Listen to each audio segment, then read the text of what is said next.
Hi అండి, welcome to our channel కావ్యతేలు creations. ఇవాళ మన వీడియోలో వచ్చి చాలా యూజ్ఫుల్ టిప్స్ అండి. తప్పకుండా అయితే అందరూ ట్రై చేయండి. ఫస్ట్ టిప్ అండి, ఎండాకాలం వచ్చేసింది కదా, మామిడికాయలు అయితే మనకు ఎక్కువగా దొరుకుతూ ఉంటాయి.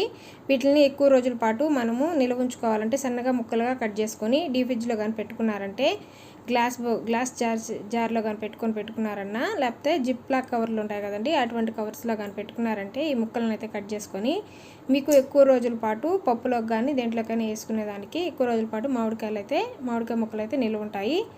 ఈ టిప్ అయితే అందరికీ యూజ్ అవుతుందండి. మనకు అన్ని కాలాల్లో మామిడికాయలు అయితే దొరికినా చాలా కాస్ట్గా ఉంటాయి కాబట్టి ఇప్పుడైతే ఎక్కువగా దొరుకుతాయి, కొంచెం తక్కువ కాస్ట్లో ఉంటాయి కాబట్టి తప్పకుండా అయితే ఈ టిప్ అయితే ట్రై చేయండి. సెకండ్ టిప్ అండి, టెంకాయలు అయితే మనం దేవుడికి కొడుతూ ఉంటాము. ఎక్కువగా కొట్టినప్పుడు మనకు ఇంట్లో ఎక్కువ కొబ్బరి చిప్పలు అనేది ఉంటూ ఉంటాయి. వాటిని ఎక్కువ రోజుల పాటు నిల్వ చేసుకోవాలంటే ఆ కొబ్బరి చిప్పలకి కొబ్బరి నీళ్ళు ఉంటాయి కదండి, ఆ నీళ్ళ వల్ల కొబ్బరి చిప్ప అనేది తొందరగా పాడైపోతుంది. ఆ నీళ్ళన్నిటిని నీట్గా తుడిచేసుకొని కొంచెం సేపు ఆరబెట్టుకొని తర్వాత కానీ ఫ్రిడ్జ్లో పెట్టుకున్నారంటే కొబ్బరి చిప్ప అనేది ఎక్కువ రోజుల పాటు నిల్వ ఉంటుంది. థర్డ్ టిప్ అండి, మనం కాఫీ పొడి అనేది మనం కట్ చేసేసుకొని వేసుకుంటూ ఉంటాము. ఇన్స్టెంట్ కాఫీ పొడి అదైతే తొందరగా గడ్డ కట్టేస్తూ ఉంటుంది. అలా గడ్డ కట్టుకుని ఉండాలంటే మీరు కట్ చేసిన ప్యాకెట్ని అయితే డీప్ ఫ్రిడ్జ్లో పెట్టండి. అలా పెట్టారంటే మీకు కాఫీ పొడి అనేది ఎప్పటికీ గడ్డ అనేది కట్టదు, పొడిగా వస్తుంది. మీకు ఎంత కావాలంటే అంత, ఎప్పుడు కావాలంటే అప్పుడు వేసుకోవచ్చు. కాఫీ అయితే చాలా టేస్టీగా ఉంటాయి. తప్పకుండా అయితే ఈ విధంగా అయితే ట్రై చేయండి. ఫోర్త్ టిప్ అండి, బిస్కెట్లు అయితే పిల్లలు ఒక ప్యాకెట్ని అయితే కట్ చేసుకుంటారు, కొన్ని తినేసి కొన్ని పడేస్తూ ఉంటారు, పక్కన పెట్టేస్తుంటారు. అలా పెట్టేసినప్పుడు అవైతే గాలిపోయి మెత్తగా అయిపోతూ ఉంటాయండి. అలా మెత్తగా కాకుండా ఉండాలంటే ఈ కట్ చేసిన ప్యాకెట్ని అయితే ఫ్రిడ్జ్లో అయితే పెట్టుకోండి. ఇలా మీరు డీ ఫ్రిడ్జ్లో పెట్టుకోవడం వల్ల ఎక్కువ రోజుల పాటు కరకరలాడుతూ బిస్కెట్లు అయితే పాడవకుండా ఉంటాయండి. ఈ టిప్ అయితే పిల్లలు ఉన్న వాళ్ళందరికీ చాలా బాగా యూజ్ అవుతుందండి. బిస్కెట్లు అనేది వేస్ట్ కాకుండా ఉంటాయి. అవి ఎప్పుడు తిన్నా కూడా అప్పుడే ఓపెన్ చేసుకొని తిన్నంత ఫ్రెష్గా మనకు అనిపిస్తాయి. తప్పకుండా అయితే ట్రై చేయండి. ఈ టిప్స్లో మీకు ఏ టిప్ నచ్చిందో తప్పకుండా కామెంట్ అయితే చేయండి. నచ్చితే తప్పకుండా ఒక లైక్ అయితే చేయండి. ఫస్ట్ టైం మన ఛానల్ కానీ చూస్తుంటే ప్లీజ్ సబ్స్క్రైబ్ అయితే చేసుకోండి. ఫిఫ్త్ టిప్ అండి, అల్లం ఎక్కువ రోజుల పాటు మనకు నిల్వ ఉండాలంటే మనం మార్కెట్ నుండి తెచ్చుకున్నప్పుడు దాన్ని నీట్గా క్లీన్ చేసుకొని మామూలు న్యూస్ పేపర్స్ ఉంటాయి కదండి, అటువంటి న్యూస్ పేపర్స్లో కానీ మీరు కట్టేసి ఫ్రిడ్జ్లో కానీ పెట్టుకున్నారంటే అల్లం అనేది ఎక్కువ రోజుల పాటు నిల్వ ఉంటుంది, పాడవకుండా ఉంటుందండి. తప్పకుండా అయితే ఈ టిప్ అయితే ట్రై చేయండి. మనం ఎక్కువ అల్లం అనేది తెచ్చుకున్నప్పుడు ఈ విధంగా కానీ చేసుకున్నారంటే మీకు ఎక్కువ రోజుల పాటు అల్లం అనేది నిల్వ ఉంటుంది. సిక్స్త్ టిప్ అండి, బెండకాయలండి.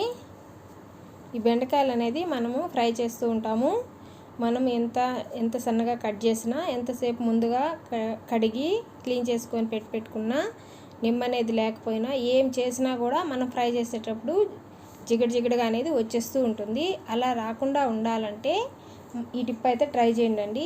ఒక నిమ్మ చెక్కను అయితే తీసుకొని లైట్గా మనం ఫ్రై చేసేటప్పుడు పిండండి. అలా రసం అనేది ఆ ఫ్రై మీద పిండడం వల్ల మనకు బెండకాయ ఫ్రై అనేది పొడిగా వస్తుందండి, హోటల్లో చేసినట్లుగా వస్తుంది. తప్పకుండా అయితే ఈ టిప్ అయితే ట్రై చేయండి. బెండకాయ ఫ్రై తినని వాళ్ళు కూడా చాలా ఇష్టంగా బెండకాయ ఫ్రై అయితే తింటారు. నచ్చితే మాత్రం ఒక లైక్ అయితే ఇవ్వడం మాత్రం మర్చిపోకండి. సెవెంత్ టిప్ అండి, చింతపండు గుజ్జు అనేది తీయాలంటే అప్పటికప్పటికే హడావిడిగా తీయాలంటే చాలా ఇబ్బంది పడుతూ ఉంటాము. అది ఎక్కువసేపు నానపెట్టకపోతే మనకు గుజ్జు అనేది తొందరగా రాదు, మన చేతులు అయితే నొప్పి పడుతూ ఉంటాయి. రసం అయితే తీయడం కోసంగా అవి తొందరగా మనకు చింతపండు గుజ్జు అయితే రసం అయితే రావాలంటే ఈ టిప్ అయితే ట్రై చేయండి. వేడి నీళ్ళు ఉంటాయి కదండి, వేడి నీళ్ళల్లో పోసేసి మీరు తీసుకున్నారంటే చింతపండు గుజ్జు అనేది తొందరగా వచ్చేస్తుంది, మీ పని కూడా తొందరగా అయిపోతుంది. తప్పకుండా అయితే ట్రై చేయండి.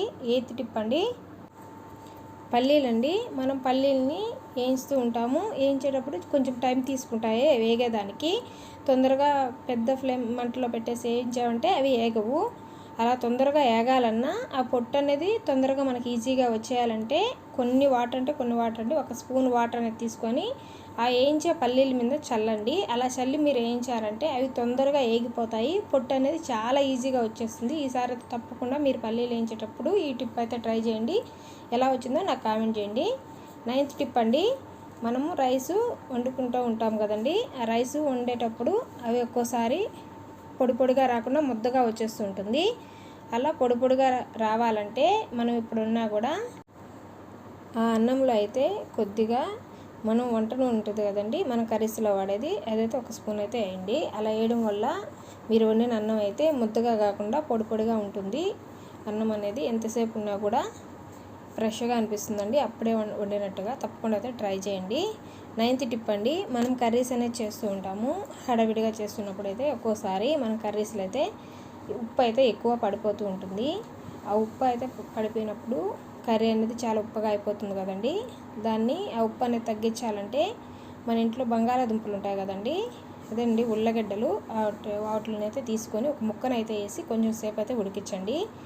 ఆ కర్రీలో కొంచెం సేపు ఉడికించడం వల్ల ఆ ఉప్పునంతా ఆ ఉల్లగడ్డ అనేది పీల్చేసుకుంటుంది. కర్రీ అనేది నార్మల్గా ఉంటుంది, టేస్టీగా ఉంటుంది. తప్పకుండా ఈ టిప్ అయితే ట్రై చేయండి. 10th టిప్ అండి, మనము ఎండాకాలం వచ్చేసింది కదండి, ఇప్పుడు అందరూ వడియాలు అనేది పెట్టుకుంటూ ఉంటారు. వడియాలు పెట్టుకునేటప్పుడు మన వడియాలు అనేది తెల్లగా అనిపించాలంటే, కలర్ మంచి కలర్లో, మంచి వైట్ కలర్లో ఉండాలంటే ఈ టిప్ అయితే ట్రై చేయండి. ఏం లేదండి, ఒక నిమ్మ చెక్కని తీసుకొని దాని రసం అయితే మనము వడియాల పిండి తయారు చేసుకునేటప్పుడు దాంట్లో అయితే కలిపేసుకున్నారంటే మీరు వడియాలు అనేది పెట్టుకొని తీసేసి వేయించుకున్నప్పుడు చాలా తెల్లగా వస్తాయండి. మల్లెపూలాగా ఉంటాయి వడియాలు అనేది. ఈసారి వడియాలు పెట్టేటప్పుడు అయితే ఈ టిప్ అయితే ట్రై చేయండి. మీ వడియాలు అనేది చాలా తెల్లగా వస్తాయి. ఈ టిప్ కానీ నచ్చినట్టయితే తప్పకుండా ఒక లైక్ అయితే ఇవ్వండి. 11th టిప్ అండి, క్యాబేజీ అనేది మనం కట్ చేస్తూ ఉంటాము. క్యాబేజీ కట్ చేస్తున్నప్పుడు కానీ, క్యాబేజీ ఉడకబెడుతున్నప్పుడు కానీ స్మెల్ అనేది అయితే ఎక్కువగా వస్తూ ఉంటుంది కదండి. ఆ క్యాబేజీ స్మెల్ అయితే మనకు రాకుండా ఉండాలంటే ఈ టిప్ అయితే ట్రై చేయండి.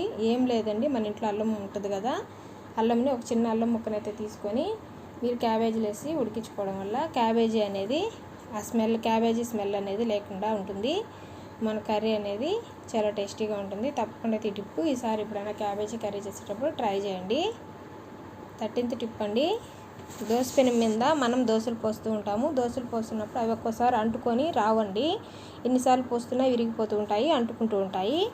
అలా అంటుకుంటున్నప్పుడు అయితే ఆ పెనానికైతే మీరు కల్లుప్పు అయితే వేసి రుద్దేసి ఒకసారి, ఆ తర్వాత అయితే దోశలు అనేది పోసుకోండి. అలా మీరు దోశలు పోయడం వల్ల అవి పేపర్ దోశలు వచ్చినట్టు వస్తాయండి. నీట్గా విరిగిపోకుండా ఉంటాయి, అంటుకోకుండా ఉంటాయి. ఈ టిప్ అయితే తప్పకుండా అయితే ఈసారి ఎప్పుడన్నా మీకు యూజ్ అవుతుంటే ట్రై చేయండి. 14th టిప్ అండి, ఆనియన్స్ అండి. ఆనియన్స్ మనం కట్ చేస్తూ ఉంటాము.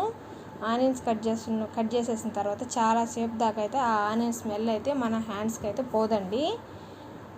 మీకు మీ హ్యాండ్స్కి అయితే ఆనియన్ స్మెల్ లేకుండా ఉండాలంటే మీరు బంగాళాదుంప ఉంటుంది కదండి, దాన్ని తీసుకొని మీరు చేతులకైతే రుద్దేసుకున్నారంటే ఆనియన్ స్మెల్ అనేది పోయి మీ చేతులు అనేది చాలా ఫ్రెష్గా ఉంటాయి.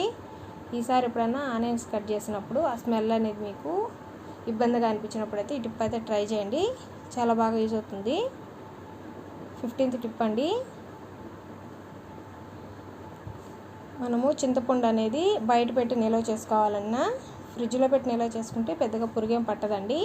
బయట పెట్టి నిల్వ చేసుకునే వాళ్ళు అయితే కల్లుప్పు అయితే వేసి చింతపండులో కొంచెము బయట మూతబరణలో పెట్టి నిల్వ చేసుకున్నారంటే ఫ్రెష్గా ఉంటుందండి చింతపండు. ఎన్ని రోజులైనా పురుగు అనేది పట్టదు, ముద్ద అవ్వకుండా బాగా పొరలుగా ఫ్రెష్గా ఉంటుంది. తప్పకుండా అయితే ట్రై చేయండి. ఈ టిప్స్లో ఏ టిప్ నచ్చిందో తప్పకుండా కామెంట్ అయితే చేయండి. యూజ్ అవుతుంది అనుకో మీ friends and family members share చేయండి. Thank you for watching.